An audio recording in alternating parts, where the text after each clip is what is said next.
میرے رسول پاک علیہ السلام کی خدمت میں عورتیں آئیں، عرض کرنے لگے یا رسول اللہ اسلام میں ہمارے لیے بھی کوئی نفع ہے؟ حضور نے فرمایا کیا ہوا؟ کہنے لگی حضور ہمیں تو نقصان ہی نقصان نظر آ رہا ہے اپنے حق میں۔ حضور بتلائیں اگر آپ کے دین میں کوئی خیر ہے تو ہم کلمہ پڑھیں فٹافٹ، باقی تو دنیا میں ہمیں اپنا نقصان ہی دکھائی دیتا ہے۔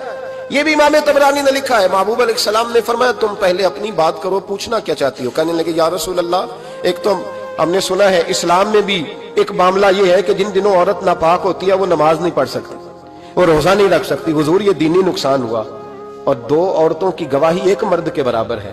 دنیا میں بھی ہمارا وہ کردار نہ ہوا جو کہ مردوں کا ہے، تو حضور ہماری دنیا میں بھی نقصان ہے، دین میں بھی نقصان ہے۔ یا رسول اللہ یا رسول اللہ یا رسول اللہ صلی اللہ علیہ وسلم آقا۔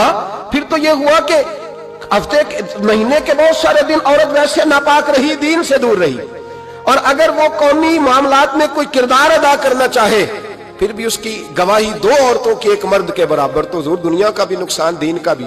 میرے کریم نے فرمایا بیٹھ جاؤ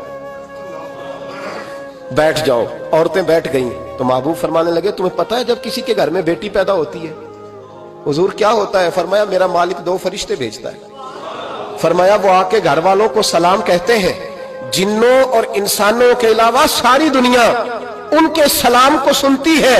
فرمایا پھر وہ فرشتے اپنے پروں سے اس بیٹی کو ڈھانپ لیتے ہیں اور پھر اس کے سر پر پر پھیرتے ہیں، اور فرمایا پھر وہ ان کے باپ کو کہتے ہیں ان کی صحیح طرح پرورش کرنا، پھر ان کے ذمہ داروں کو کہتے ہیں، ان کے خاندان کے بڑوں کو کہتے ہیں صحیح طرح پالنا۔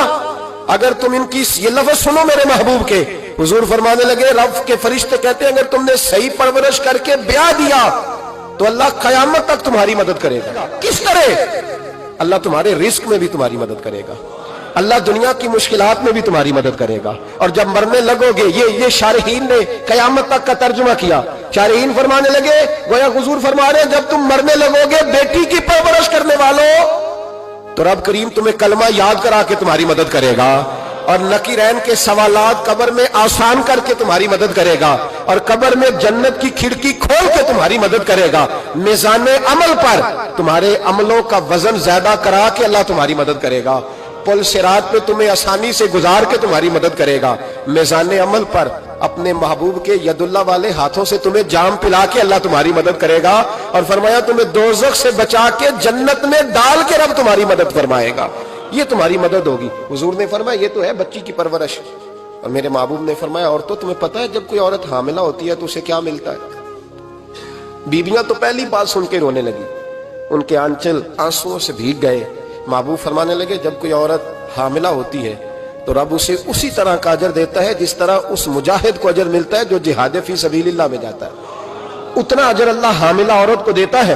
اور محبوب کریم علیہ السلام فرمانے لگے جب وہ بچے کی پیدائش ہوتی ہے، جب بچہ جنتی ہے تو رب اسے اتنا اجر عطا کرتا ہے جتنا رب کریم ایک شہید کو اجر عطا فرماتا ہے، ایک شہید کے برابر مالک اسے اجر دے۔ اور شہید کا اجر تو آپ کو پتہ ہی ہے کتنا ہے، اس کا پہلا قطرہ زمین پہ گرتا ہے تو گناہ اللہ سارے معاف فرما دیتا ہے۔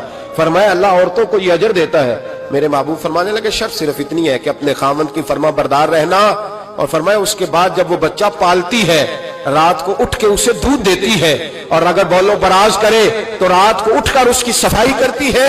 فرمایا جو بیوی اپنے بچوں کی خاطر رات بیدار رہے گی رب کریم اسے اتنا ہی اجر دے گا جتنا رات کو اٹھ کے نفل پڑھنے والے کو اجر عطا فرمائے۔